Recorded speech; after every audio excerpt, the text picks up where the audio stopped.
Il y a maintenant 8 mois, nous avons rencontré pour la première fois la cellule innovation de SPI Batignolles, ainsi que Lou, qui est ici présente, et le PDG du groupe, Jean-Charles Robin. Et ils nous ont expliqué le contexte dans lequel se trouvait leur groupe. Aujourd'hui, la construction, c'est un des derniers secteurs économiques qui effectue sa mue digitale. Des nouvelles technologies viennent transformer profondément la manière de travailler dans la conception des bâtiments. Mais sur la partie exécution, c'est-à-dire sur les chantiers, l'appui technologique est encore faible. Et donc, c'est dans un esprit d'innovation qu'ils nous ont posé la question suivante. Comment améliorer l'expérience sur le chantier grâce à la réalité augmentée, avec un esprit ouvert sur la réalité augmentée, sur les nouvelles technologies.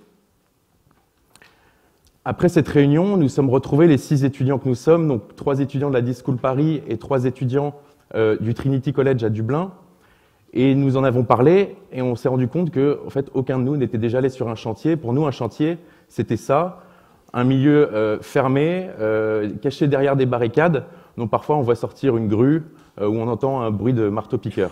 Donc nous avons décidé de nous rendre sur les chantiers, nous l'avons fait pendant 3 mois, sur toutes sortes de chantiers, un chantier de réhabilitation à Paris, un chantier de gros œuvres aussi dans le centre de Paris, un chantier de génie civil, donc une station de la ligne 14 à Saint-Ouen, et enfin une multitude de chantiers de canalisation à Montpellier et dans sa banlieue.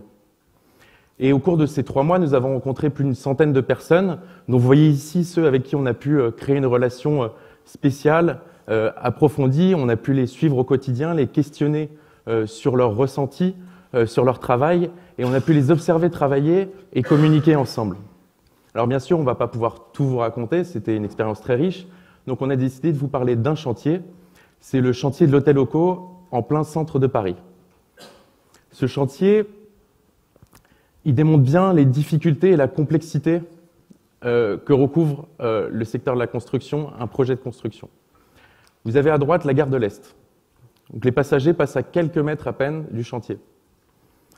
La parcelle sur laquelle va être construit l'hôtel est détenue en partie par la SNCF et en partie par le syndicat de transport d'Île-de-France, donc le STIF, ce qui rend complexe le chantier.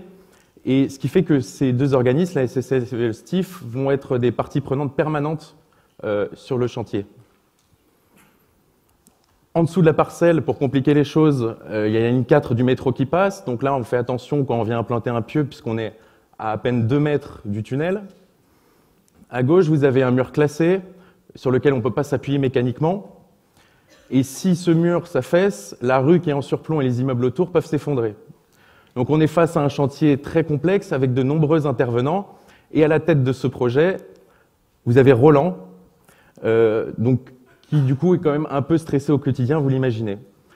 Un chef de projet, dans le jargon on dit conducteur de travaux, donc à partir de maintenant, entre vous et nous, on dira conducteur de travaux. Voilà.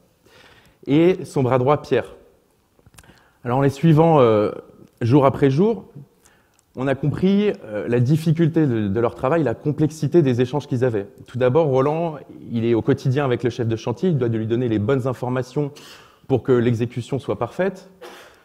Ensuite, il est en relation permanente avec les bureaux d'études, donc les bureaux d'ingénierie, pour l'exécution. Avec l'architecte, avec le client, OCO, avec la mairie de Paris, la SNCF, la RATP et le STIF, on l'a vu, et puis encore avec plein d'autres acteurs, comme les coordinateurs sécurité, les fournisseurs, etc. Donc ça fait beaucoup d'informations. En moyenne, une centaine de mails par jour, 35 appels reçus ou donnés par jour, et une vingtaine d'heures de réunion minimum par semaine. Ce qu'il faut savoir, c'est que pour un conducteur de travaux, le lundi et le mardi sont bloqués pour les réunions. On ne fait que ça.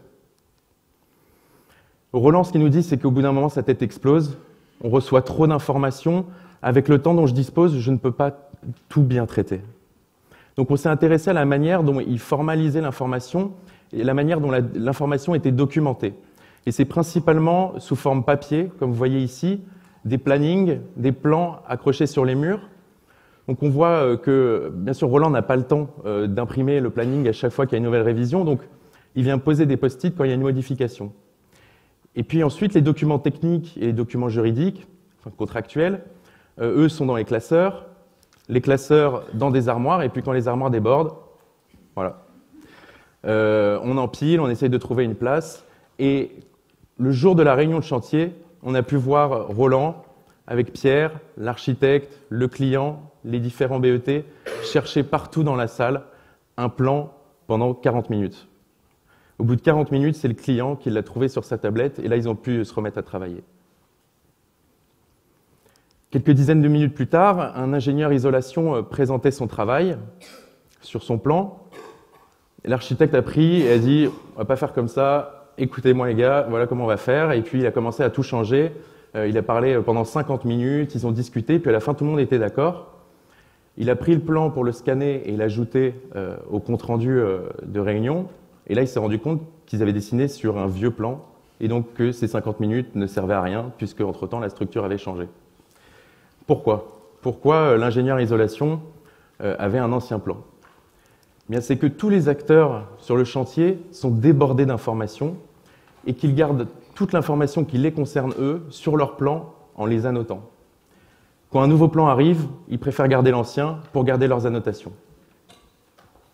Donc on voit bien que le premier point, c'est la gestion de l'information et la manière dont elle est documentée sur le chantier. Mais pour rappel, le conducteur de travaux travaille aussi avec des intervenants externes au chantier, surtout depuis le Grand Paris. Tout le monde est débordé, donc les bureaux d'études, par exemple, ne peuvent pas se rendre en permanence sur le chantier pour les réunions. Donc, on a rendu visite au BET d'Arcueil, on a vu Julia, on a parlé avec elle. C'est elle qui réalise les études structurelles pour ce chantier. Et ensuite, on l'a regardée, elle téléphonait à Pierre pour échanger sur un plan. Donc, elle avait son plan sur l'ordinateur. Elle l'appelle, elle lui dit « Oui, j'aimerais te parler de tel plan ». Alors Pierre, il est parti chercher les plans papier, hop, il cherche. Bon, finalement, il retrouve le bon plan. Puis ensuite, sur ce plan, j'aimerais te parler de tel sujet à tel endroit. Alors là, encore des discussions jusqu'à trouver le bon endroit. Tout ça, ça prend 10 minutes. Et au bout de 10 minutes, ils ont commencé à parler et Julia a fait un geste qui nous a semblé vraiment curieux. C'est qu'elle a mis le téléphone comme ça et elle dessinait sur l'écran comme si Pierre pouvait voir ce qu'elle faisait au téléphone. Et donc là, on a vu la limite des outils qu'ils avaient pour pouvoir communiquer à distance. Donc il y a 2 points, c'est la gestion de l'information et la manière dont elle est documentée sur le chantier, mais aussi la communication à distance. Au fond, après toutes ces analyses et ces observations, notre sentiment, c'est que l'ouvrier a des outils adaptés à son travail, un marteau-piqueur pour détruire et le reste pour construire. Le chef de chantier a des outils très perfectionnés, optiques, pour pouvoir placer au millimètre près des ouvrages sur le chantier. Et le conducteur de travaux, lui, avec ses outils, il est démuni. Les outils sont parcellisés, il ne peut pas gérer en cohérence l'information et la communication. Cela, on l'a vu, ça crée des pertes de temps, mais les incohérences qui sont issues de ces problèmes d'information et de communication, c'est aussi de la perte d'argent. On estime à largement plus de 10 milliards d'euros le coût annuel des incohérences dans le bâtiment en France. Mais au-delà du temps et de l'argent, ça a aussi des impacts sur les vies des gens qui travaillent sur le chantier. Donc c'était en fin d'après-midi, au moment de la livraison du béton. Vous voyez ici un conteneur accroché à la grue. Et à ce moment-là, sur le chantier, le rythme s'accélère fortement. C'est vraiment la pression. Il faut aller très vite pour pouvoir couler. À la dernière seconde, José, que vous voyez de dos en polaire grise, remarque que le ferraillage que vous voyez n'est pas conforme puisqu'il a été fait sur la base d'un ancien plan. Et donc là, en une demi-heure, il a fallu trouver une solution. Donc les ouvriers se sont réunis avec lui, ont discuté, et ils ont dû modifier le ferraillage de sorte à ce qu'il soit conforme. Un ouvrier doit modifier en 10 minutes son travail des 2 derniers jours. La tension qu'il y avait sur le chantier était extrême, et pour l'avoir vécu, un ouvrier ne veut pas revivre une journée comme celle-là une seconde fois dans sa vie. On a conclu que pour améliorer l'expérience pour tout le monde sur le chantier, il faut que le conducteur de travaux dispose facilement de la bonne information et au bon moment. Si on revient au brief que l'on a élaboré avec Spi Batignolles, c'est comment améliorer l'expérience sur le chantier grâce à la réalité augmentée. Réalité augmentée.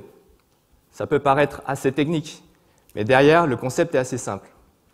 C'est juste la superposition entre une information, ici en exemple des canalisations en couleur, qui sera superposée à la réalité, rien de plus. Sur le marché, on a les HoloLens. C'est même ce qui se fait de mieux en termes de réalité augmentée. Mais rapidement, on voit que même cette paire de lunettes, elle atteint rapidement ses limites dans un contexte chantier. Déjà une faible autonomie, moins de 3 heures, il faut toujours aller les recharger. Un poids conséquent, ce qui peut entraîner des troubles musculo-squelettiques, mais aussi elles réduisent drastiquement le champ de vision de l'utilisateur, ce qui peut poser des problèmes de sécurité. Face à ça, on a basculé sur une autre forme de réalité augmentée, et cette fois-ci, c'est une réalité augmentée à travers une tablette tactile. Donc ici, on a un plan physique. On va prendre une tablette, on va scanner ce plan, et on a accès à toutes sortes d'informations. Par exemple, ici en rouge, ça sera de multiples avertissements. Et quand on va appuyer sur l'écran, on aura des validations, une modification, pour finir sur un modèle 3D. C'est un des prototypes que l'on a présenté aux conducteurs de travaux. Et même s'ils étaient ravis de pouvoir disposer d'une information en plus sur les plans, ils ont ajouté une remarque. Ils nous ont dit que si on peut avoir de l'information sur la tablette, alors pourquoi ne pas directement mettre le plan sur la tablette? Et finalement, ce qu'ils voulaient, c'était ça. Une tablette tactile, un plan digital et des annotations. Et c'est là qu'on a senti quelque chose. On a senti comme un air de déjà-vu. Parce que ce que vous avez là, est-ce que ça ne ressemblerait pas à ça? Et là, c'est le déclic. C'était vraiment notre conception de la réalité augmentée qui a changé. Ça n'avait plus à voir avec de la technologie. C'est-à-dire qu'ici, il faut même parler de plan augmenté. C'est toujours de l'information qui sera superposée à de la réalité, mais que pour le chantier, cette réalité, c'est le plan. À partir de ce moment, on est retourné sur les chantiers, à Gare de l'Est, à Rue de Calais, mais aussi au bureau d'études d'Arcueil, et on a prototypé avec eux.